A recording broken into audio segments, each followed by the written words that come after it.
ஒரே ஒரு A4 sheet இருந்தா மட்டும் போதும். நீங்களும் இதை ட்ரை பண்ணலாம். இதுக்கு வந்து எந்த கம்மும் தேவைப்படாது. நம்ம ஈஸியாவே செய்யலாம். நான் இந்த மாதிரி A4 ஷீட் எடுத்திருக்கேன். இதை வந்து இந்த மாதிரி மடிச்சுட்டு கட் பண்ணிக்கலாம். நம்ம கப்பல் செய்யறதுக்குலாம் வந்து மடிப்போம்ல, அந்த மாதிரி மடிச்சு எடுத்துக்கலாம். அப்புறம் இந்த மாதிரி சென்டர்ல வந்து ஃபோல்ட் பண்ணிக்கிறேன். ஃபோல்ட் பண்ணிட்டதுக்கு அப்புறமா இந்த மாதிரி ரெண்டு சைடுல இந்த மாதிரி ஃபோல்ட் பண்ணிக்கிறேன். நம்மளுக்கு இந்த மாதிரி 3 கோடு கிடைக்கணும். கிடைச்சதுக்கு அப்புறமா இந்த மாதிரி மடிச்சு வச்சுக்கோங்க. அதை ஃபோல்ட் பண்ணதுக்கு அப்புறமா இந்த மாதிரி 4 சைடு இந்த மாதிரி ஃபோல்ட் பண்ணிக்கோங்க.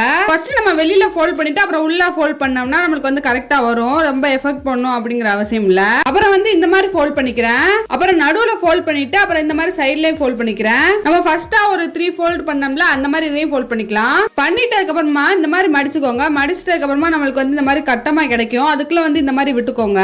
நல்லா வந்து உள்ள பிரஸ் பண்ணி விட்டீங்கன்னா நம்மளுக்கு இந்த மாதிரி கிடைக்கும். இதை நீங்க வந்து கலர் ஷீட்ல அப்படி இல்லைன்னா டிசைனர் ஷீட்ல கூட பண்ணிக்கலாம். நான் வந்து சும்மா A4 ஷீட்ல தான் பண்ணிருக்கேன். எல்லாரும் பண்ற மாதிரி இருக்கட்டும்னு. அவ்வளவுதான், நம்மளுக்கு வந்து ஒரு ஸ்டாண்ட் ரெடி ஆயிடுச்சு. இதுல நீங்க டிராயிங் வச்சுக்கலாம், அப்படி இல்லைன்னா போட்டோஸ் வச்சுக்கலாம். ட்ரை பண்ணுங்க.